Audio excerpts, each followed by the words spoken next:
अस्सलामु अलैकुम वरहमतुल्लाहि वबरकातुहू। मैं हूँ आपका मेज़बान मोहम्मद शाहिद रहमानी। आज मुअर्रखा 14 सितंबर है। पेश है दूरबीन की ताज़ा तरीन पेशकश। आज दूरबीन के अहम मौज़ूआत हैं। अपोजिशन का कहना है कि पार्लिमान के खुसूसी इजलास का एजेंडा गैर वाज़ेह है। हुकूमत ने इजलास से एक रोज़ कबल ऑल पार्टी मीटिंग बुलाई है। इजलास के एजेंडे के बारे में मालूमात न देने पर कांग्रेस मरकज़ी हुकूमत पर बरहम है। तफसीलात में देखिए अपोजिशन का सख्त मौक़िफ़। उत्तराखंड में वक्फ बोर्ड ने रियासत के 117 मदारिस में NCERT निसाब नाफिज करने का फैसला किया है। निसाब में संस्कृत को भी शामिल किया गया है। तफसीलात में ज़रूर देखिए।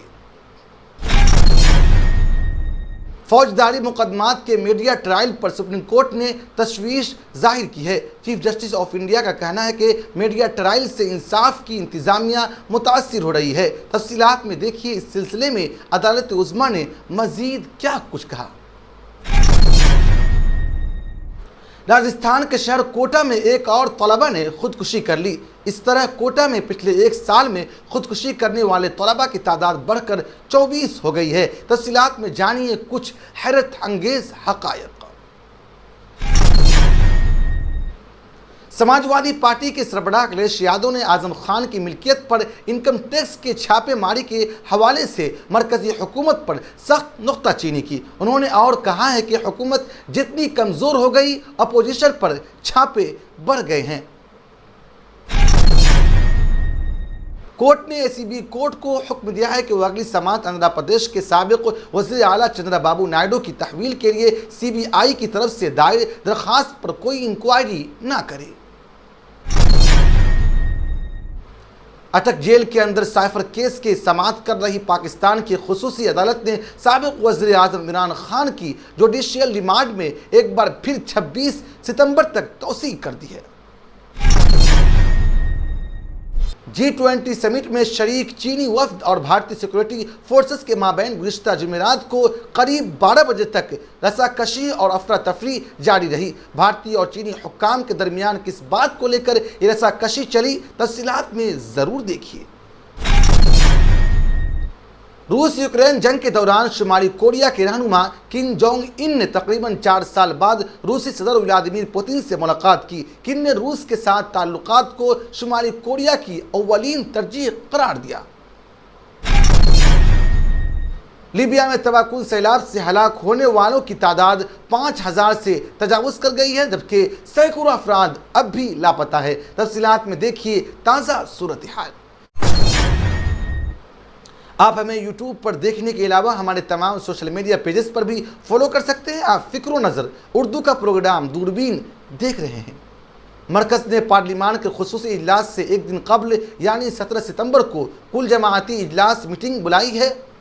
इस ऑल पार्टी इजलास को अहम समझा जा रहा है क्योंकि हुकूमत ने अभी तक पार्लिमान के खुसूसी इजलास का एजेंडा वाज़ेह नहीं किया है। पार्लिमान का खुसूसी इजलास 18 से 22 सितंबर तक होगा।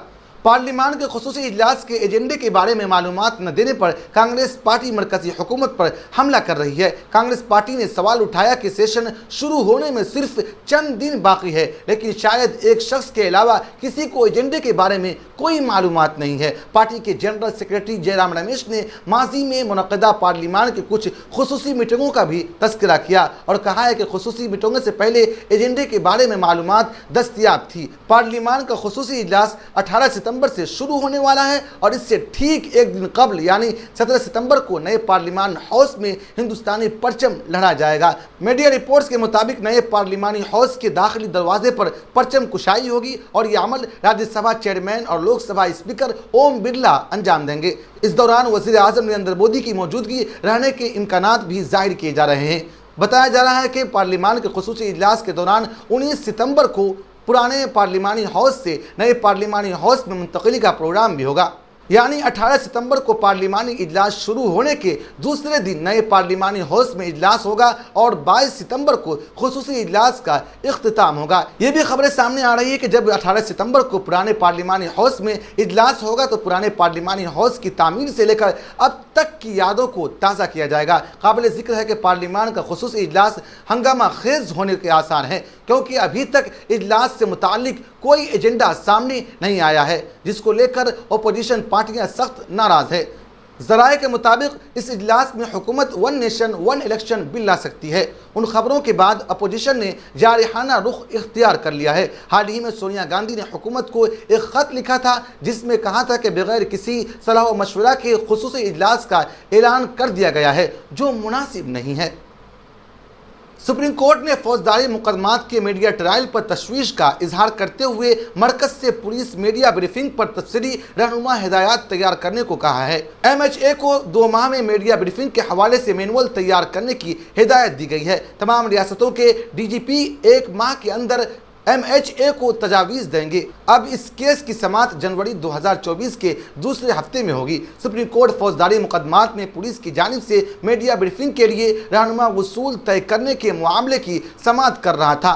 इस केस की समाअत के दौरान DY चंद्रचूड़ ने कहा कि मीडिया ट्रायल से इंसाफ की इंतजामिया मुतासिर हो रही है। पुलिस में हसासियत लाने की ज़रूरत है। इस बात का फैसला करने की ज़रूरत है कि तहक़ीक़ात की तफसीलात किस मरहले पर ज़ाहिर की जाएँ।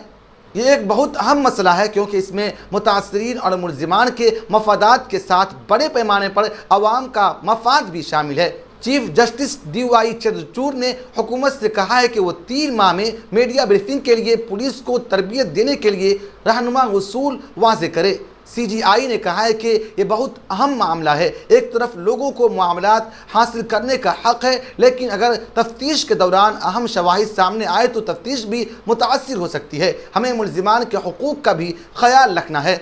एक सतह पर मुलजिम जिसका तर्ज अमल ज़ेर तफ्तीश है, पुलिस की तरफ से मुनसिफाना और आज़ादाना तफ्तीश का हकदार है। उन्होंने कहा है कि जानिबदाराना रिपोर्टिंग से आवाम में ये शक भी पैदा होता है कि अगर उस शख्स ने जुर्म किया है, मीडिया रिपोर्ट्स मुतासरीन की राजदारी की भी खिलाफ वर्जी कर सकती है। बाज़ सूरतों में शिकार नाबालिग हो सकता है। मुतासरा शख्स की प्राइवेसी मुतासिर नहीं होनी चाहिए। मीडिया ब्रीफिंग के लिए पुलिस की तरबियत कैसी होनी चाहिए? हमारी 2014 की हिदायत पर हुकूमत हिंद ने क्या इक़दामात किए हैं? मरकज़ की जानिब से CAS ऐश्वर्या भट्टी ने अदालत को यकीन दिलाया कि हुकूमत मीडिया ब्रीफिंग के हवाले से रहनुमा खतूत तय करेगी। हुकूमत इस बारे में अदालत को आगाह करेगी। सुप्रीम कोर्ट एक अर्जी की समाअत कर रही है, जिसमें उसने 2017 में हुकूमत से कहा था कि वो पुलिस की मीडिया ब्रीफिंग के लिए उसूल तय करे।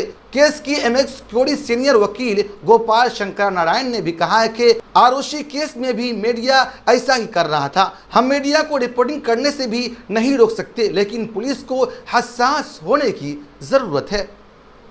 राजस्थान के कोटा कोचिंग तलबा की खुदकुशी का सिलसिला जारी है। एक और तलबा ने खुदकुशी कर ली। 1 साल के अंदर कोटा में 24 तलबा ने खुदकुशी की है। अब नीट इम्तिहान की तैयारी करने वाली 16 साला तलबा ने फांसी लगाकर खुदकुशी कर ली है।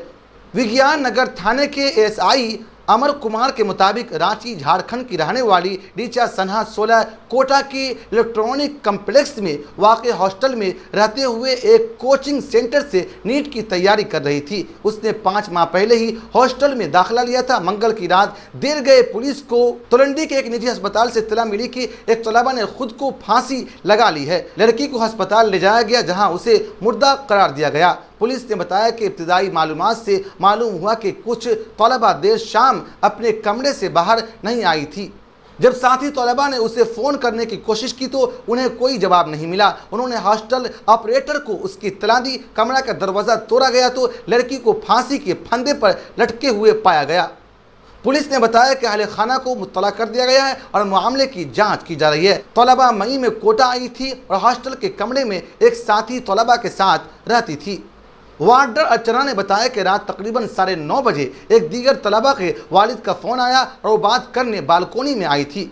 उसे उस वाक़े के बारे में उस वक्त मालूम हुआ जब एक तलबा ने शोर मचाया। उसके बाद हॉस्टल वार्डन और तलबा ने दरवाज़ा तोड़ा और लड़की को अस्पताल पहुँचाया। लाश को पोस्टमार्टम के लिए भेज दिया गया है और पुलिस ने मामले की तफ्तीश शुरू कर दी है। शहर में कई रहनुमा खतूत और इमदादी मराकिज़ के क़याम के बावजूद खुदकुशियों का सिलसिला थमने का नाम नहीं ले रहा है, जिसकी वजह से इंतज़ामिया की भी नींदें उड़ रही हैं। मेडिकल और इंजीनियरिंग की तैयारी करने के मरकज़ कोटा में गुज़िश्ता 8 महीनों के दौरान खुदकुशी का ये 24वां वाक़या है। समाजवादी पार्टी के रहनुमा आजम खान और उनके करीबी रिश्तेदारों पर गुज़िश्ता रोज़ महकमा इनकम टैक्स की जानिब से छापे मारे गए, जिस पर पार्टी सदर अखिलेश यादव ने रद्द अमल जाहिर किया। यूपी में महकमा इनकम टैक्स की कार्रवाई के हवाले से बीजेपी और मरकज़ी हुकूमत पर हमला बोलते हुए अखिलेश यादव ने कहा कि हुकूमत जितनी कमज़ोर होती जा रही है, अपोजिशन जमातों पर छापा उतने ही बढ़ेंगे। समाजवादी पार्टी के रहनुमा राम गोपाल यादव ने भी आजम खान के खिलाफ छापा मारी को अफसोसनाक करार दिया। ख्याल है कि एसपी लीडर आजम खान के कई इहातों पर सुबह से ही छापे मारे गए। इनकम टैक्स की टीम गुज़िश्ता रोज़ तकरीबन 7:30 बजे रामपुर आजम खान के घर पहुंची और तलाशी ली। आजम खान के अलावा उनके करीबी साथी नसीर खान और वकील के ठिकानों पर भी छापे मारे गए। इस पर समाजवादी पार्टी सदर अखिलेश यादव ने सख्त रद्द-ए-अमल दिया।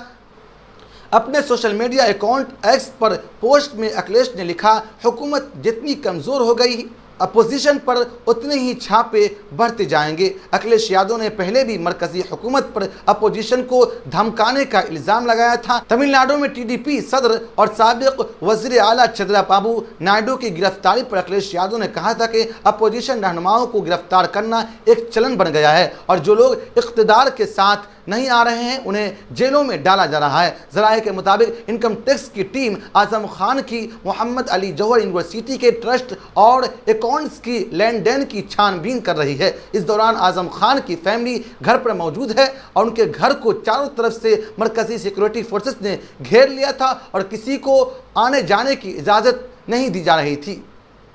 एपीआई कोर्ट में साबिक़ वज़ीर आला चंद्राबाबू नायडू की गिरफ्तारी से दायर अदालती रिमांड की हुक्म को मनसूख करने की दरख्वास्त पर अगली समाअत 19 सितंबर को होगी। सीआईडी ने चंद्राबाबू नायडू की कोर्ट पिटीशन पर जवाबी कार्रवाई करने के लिए वक्त मांगा है। हाई कोर्ट ने सीआईडी को 18 सितंबर तक की मोहलत दी है। स्कल डेवलपमेंटल घोटाले में सीआईडी ने नायडू के खिलाफ मुकदमा दर्ज किया है। केस की समाअत रवा माह की 19 तारीख तक मुलतवी कर दी गई है। तब तक हाई कोर्ट ने एसीपी कोर्ट को सीआईडी की तरफ से दायर की गई हिरासत की अर्जी पर समाअत नहीं करने का हुक्म दिया है। जानकारी के मुताबिक सीआईडी ने विजयवाड़ा एसीपी कोर्ट में दरख्वास्त दायर की थी, जिसमें तेलुगु देशम पार्टी के सरबराह चंद्राबाबू की 5 दिन तहवील में लेने की दरख्वास्त की गई थी। दूसरी जानिब तेलुगु देशम पार्टी के कायदीन ने रियासत भर में एहतजाज जारी कर रखा है। दूसरी जानिब आंध्र प्रदेश हाई कोर्ट ने कैपिटल ऑनर रंग रोड केस की दरख्वास्त पर समाअत इस माह की 19 तारीख तक मुलतवी कर दी है। चंद्रबाबू नायडू की जानिब से हाई कोर्ट में एक अर्जी दाखिल की गई थी, जिसमें सीआईडी के जरिए दर्ज इस मामले में पेशगी जमानत की दरख्वास्त की गई थी। उत्तराखंड वक्फ बोर्ड के चेयरमैन शादाब शम्स मदारिस को जदीद बनाने पर जोर दे रहे हैं। वहीं उत्तराखंड में वक्फ बोर्ड ने रियासत के 117 वक्फ बोर्ड मदारिस में एनसीईआरटी निसाब नाफिज करने का फैसला किया है। संस्कृत मजमून को भी एनसीईआरटी के निसाब में शामिल किया गया है। उत्तराखंड वक्फ बोर्ड के चेयरमैन शादाब शम्स ने कहा कि मदारिस में एनसीईआरटी निसाब को नाफिज करना वक्फ बोर्ड की मुखलिसाना कोशिश है, जिसके समरात आने वाले वक्तों में मदारिस में पढ़ने वाले बच्चों को मिलेंगे। शम्स ने कहा है कि हिंदुस्तान पढ़ेगा तो हिंदुस्तान तरक्की करेगा। उन्होंने कहा है कि क्या मदारिस के बच्चे अंग्रेजी स्कूलों में नहीं पढ़ सकते, वो भी मदारिस छोड़कर डॉक्टर, इंजीनियर और फलास्टर बनेंगे। वज़ीर आला पुष्कर सिंह धामी ने वक्फ बोर्ड को हर मुमकिन मदद का यकीन दिलाया है। उत्तराखंड वक्फ बोर्ड के चेयरमैन शादाब शम्स ने कहा है कि नौजवानों की क़यादत करने वाली धामी हुकूमत वक्फ बोर्ड की तालीम के लिए हर मुमकिन मदद करेगी। शादाब शम्स ने कहा है कि जब हमारे बच्चे हिंदी, अंग्रेज़ी, रियाजी, साइंस, फिज़िक्स, केमिस्ट्री, बायोलॉजी और अरबी पढ़ सकते हैं तो संस्कृत भी पढ़ सकते हैं। वज़ीर आला पुष्कर सिंह धामी ने हमें यकीन दिलाया है कि हुकूमत बच्चों को तालीम देने के लिए हर तरह की मदद फराहम करेगा। उन्होंने कहा है कि हमारे बच्चे मदारिस से निकलकर डॉक्टर, इंजीनियर बन सकेंगे, वो भी आगे बढ़ेंगे, एपीजे अब्दुल कलाम के रास्ते पर चलेंगे और मुल्क की शान बढ़ाने का काम करेंगे। उन्होंने कहा है कि हम एक मुस्बत कदम के साथ आगे बढ़ रहे हैं। पाकिस्तान की खुसूसी अदालत ने बुध को साबिक़ वज़ीर आज़म इमरान खान की अदालती तहवील में 26 सितंबर तक तोसी कर दी है। ऑफिशियल सीक्रेट एक्ट 1923 से मुताल्लिक़ मुकदमात की समाअत के लिए नई तश्कील दी गई खुसूसी अदालत के बेंच अबुल हसनात ज़ुल्क़रनैन ने समाअत की। یاد رہے کہ عمران خان اٹک جیل میں قید ہے اور خصوصی عدالت جیل میں ہی سماعت کر رہی ہے۔ سابق وزیر خارجہ شاہ محمود قریشی کو بھی بدھ کو 14 روز جوڈیشل ریمانڈ مکمل کرنے پر عدالت میں پیش کیا گیا۔ پاکستان تحریک انصاف پارٹی کے سربراہ 70 سالہ چیئرمین عمران خان کو توشہ خانہ کرپشن کیس میں سزا سنائے جانے کے بعد 5 اگست سے جیل میں رکھا گیا ہے۔ ان کی سزا اسلام آباد ہائی کورٹ نے 29 اگست کو معطل کر دی تھی، لیکن وہ سائفر کیس میں اٹک جیل میں ہی قید ہے۔ اس کیس میں خصوصی عدالت نے ان کے ریمانڈ میں 13 ستمبر تک توسیع کر دی ہے۔ قبل ازیں وزارت قانون نے منگل کو ایک نوٹیفیکیشن جاری کیا تھا جس میں خصوصی جج کی درخواست پر اٹک جیل میں مقدمہ کی سماعت کی بات کہی تھی۔ یہ سماعت شاہ محمود قریشی کی 14 روزہ جوڈیشل ریمانڈ کے اختتام پر ہوئی۔ وزارت نے اپنے نوٹیفیکیشن میں جیل کے احاطے میں سماعت کی اجازت دینے کے لیے غیر متعینہ سیکورٹی مسائل کا حوالہ دیا تھا۔ تاہم خان کے ترجمان ذوالفقار بخاری نے اس درخواست کو مسترد کرتے ہوئے عام عدالتی ماحول میں مقدمہ چلانے کا مطالبہ کیا۔ انہوں نے ایک بیان میں کہا کہ سیکورٹی خدشات کا حوالہ دیتے ہوئے جیل میں سماعت ایک مضحکہ خیز عذر ہے جو بدنیتی سے بھرا ہوا ہے۔ شمالی کوریا کے رہنما کم جونگ جو روس کے دورے پر ہیں، بدھ کے روز جو تقریباً 4 سال بعد روسی صدر ولادیمیر پوتین سے ملاقات کی۔ پوتین نے لانچ وہیکل اسمبلی بولڈنگ کے داخلی دروازے پر کم کا استقبال کیا۔ دونوں رہنماؤں نے مصافحہ کیا۔ پوتین نے کہا ہے کہ وہ کم کو دیکھ کر بہت خوش ہیں۔ کم نے اپنے مصروف شیڈول کے باوجود پراتفاق استقبال پر پوتین کا شکریہ ادا کیا۔ توقع ہے کہ دونوں رہنما اسلحہ کے ممکنہ معاہدے پر بات چیت کریں گے، جس کے نتیجے میں ممکنہ طور پر یوکرین کے ساتھ جاری تنازع کے دوران شمالی کوریا روس کو ہتھیار فراہم کر رہا ہے۔ شمالی کوریا کے رہنما کم جونگ ان نے روس کے ساتھ پیانگ یانگ کے تعلقات کو اپنے ملک کے اولین ترجیح قرار دیا۔ کم نے روس کے وسطو چین اسپیس پورٹس پر روسی صدر ولادیمیر پوتین کے ساتھ میٹنگ میں کہا کہ ہماری دوستی کی جڑیں بہت گہری ہے اور اب ہمارے ملک کی اولین ترجیح روس کے ساتھ تعلقات ہیں۔ شمالی کوریا کے رہنما نے دعوت دینے پر روسی صدر کا شکریہ ادا کیا اور کہا کہ یہ دورہ انتہائی اہم وقت پر ہوا ہے۔ کم نے کہا ہے کہ ہم روس کے ساتھ تعلقات کو مزید فروغ دینا چاہتے ہیں۔ ہم ہمیشہ صدر پوتین کے تمام فیصلوں اور روسی حکومت کے فیصلوں کی حمایت کی ہے۔ کم نے یہ بھی یقین ظاہر کیا ہے کہ میٹنگ روس اور شمالی کوریا کے درمیان دو طرفہ تعلقات کو ایک نئی سطح پر لے جائے گی۔ انہوں نے کہا کہ شمالی کوریا سامراجیت کے خلاف جنگ میں ہمیشہ روس کے ساتھ کھڑا رہے گا۔ سیاسی تجزیہ کاروں کا خیال ہے کہ پوتین کے لیے کم نے ساتھ ملاقات گولہ بارود کے ذخیرہ کو بھرنے کا ایک موقع ہے جو 18 ماہ پرانے جنگ سے ختم ہو سکتے ہیں۔ وہیں یہ دورہ کم کے لیے اقوام متحدہ کی پابندیوں اور برسوں کی سفارتی تنہائی سے بچنے کا بھی موقع فراہم کرتا ہے۔ توقع ہے کہ کم اقتصادی امداد اور فوجی ٹیکنالوجی کا مطالبہ کریں گے، حالانکہ ہتھیاروں کا سودا بین الاقوامی پابندیوں کے خلاف ورزی کرے گا جن کی روس ماضی میں حمایت کرتا رہا ہے۔ واضح رہے کہ کم جونگ کی پرائیویٹ ٹرین منگل کو صبح سویرے روس شمالی کوریا کی سرحد پر واقع ایک اسٹیشن پر رکی، جہاں ایک فوجی اعزازی گارڈ اور بینڈ باجا نے ان کا شاندار استقبال کیا۔ بھارتی میڈیا میں شائع شدہ خبروں کے مطابق نئی دہلی میں ہونے والے G20 کے سربراہی اجلاس میں شرکت کے لیے گزشتہ جمعرات کو جب چینی وفد نئی دہلی پہنچا اور اس نے ایک پرائیویٹ اسٹار ہوٹل میں چیک ان کیا تو وفد کے ارکان کے پاس ایک غیر معمولی سائز کا تھیلا بھی تھا جس نے شکوک و شبہات پیدا کر دیے تھے۔ ہوٹل کے عملہ نے اگرچہ سفارتی سامان کے زمرے میں اس تھیلے کو کمرے میں لے جانے کی اجازت دے دی تھی، تاہم ساتھ ہی اس نے اس بیگ میں مشتبہ آلات کی موجودگی کا شبہ ظاہر کرتے ہوئے اس کی اطلاع بھارتی سیکورٹی ایجنسیوں کو بھی دی تھی۔ اس کے بعد ایک ایسا ڈرامہ شروع ہو گیا جو تقریباً 12 گھنٹہ تک جاری رہا۔ چینی وفد نے نئی دہلی کے پرائیویٹ اسٹار ہوٹل تاج پبلس میں قیام کیا۔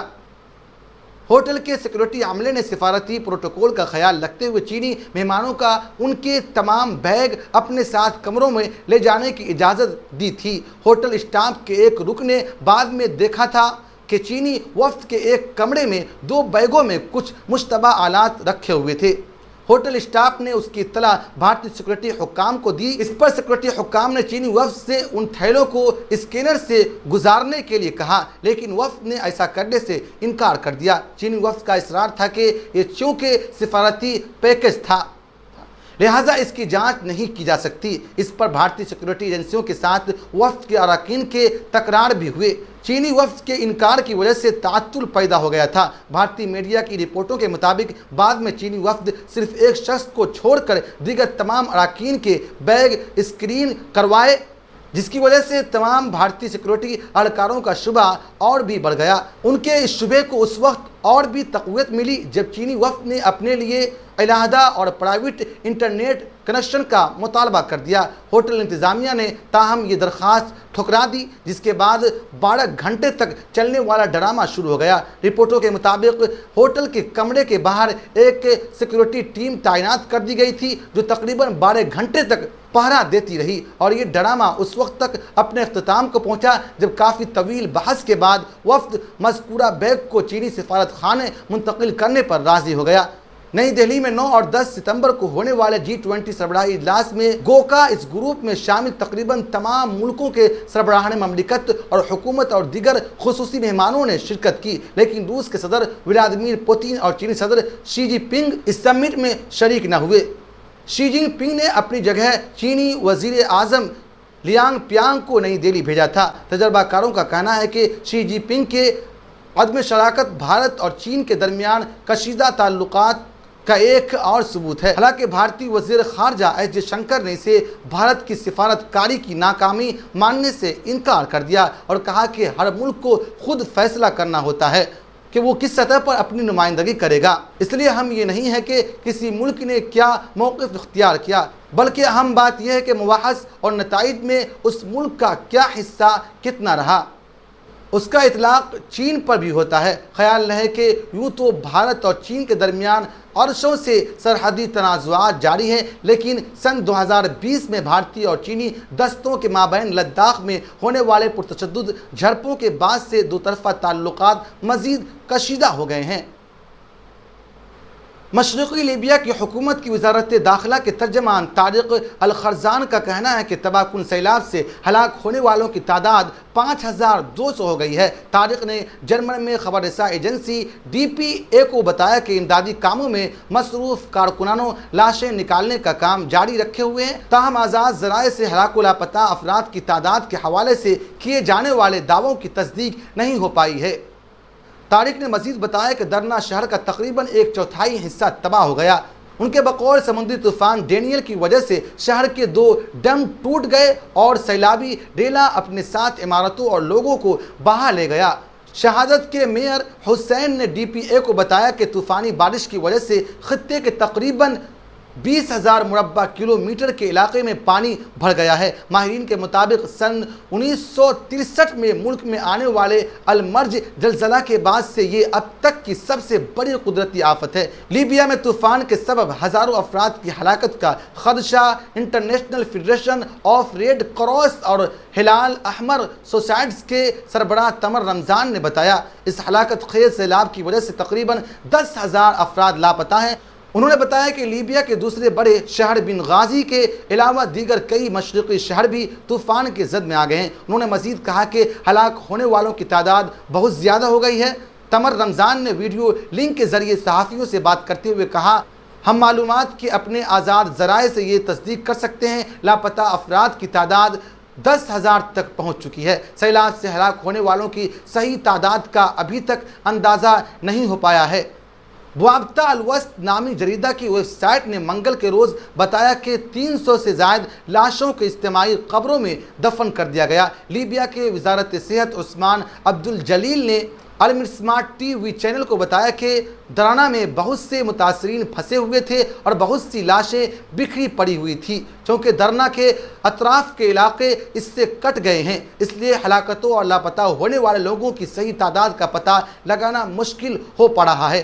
لیبیا میں اس وقت مغرب اور مشرق میں 2 حریف حکومتیں ہیں اور دونوں اقتدار پر قبضے کے جنگ میں مصروف ہے، جس کے سبب ملک بدامنی کا شکار ہو گیا ہے۔ مشرقی بندرگاہی شہر درنا پر اسلامی شدت پسندوں کا کنٹرول ہے، بین الاقوامی برادری اس کو تسلیم نہیں کرتی۔ مغرب میں طرابلس بین الاقوامی طور پر تسلیم شدہ حکومت ہے۔ متحدہ عرب امارات، ترکی، مصر، الجزیرہ، تیونس اور یورپی یونین نے فوری طور پر امدادی اشیاء بھیجنے کی پیشکش کی ہے۔ انہوں نے سیلاب سے متاثرہ لوگوں کو بچانے اور تلاش کے کاموں میں مدد دینے، نیز سیلاب کے بعد پیدا ہونے والے صورتحال پر قابو پانے کے لیے اپنی ٹیمیں روانہ کی ہیں۔ جرمنی اور امریکہ سمیت متعدد مغربی ملکوں نے اس قدرتی آفت سے متاثرین کے ساتھ ہمدردی کا اظہار کیا ہے۔ خیال ہے کہ لیبیا سن 2011 میں معمر قذانی کو اقتدار سے معزول اور ہلاک کرنے کے بعد سے ہی بدامنی کا شکار ہے۔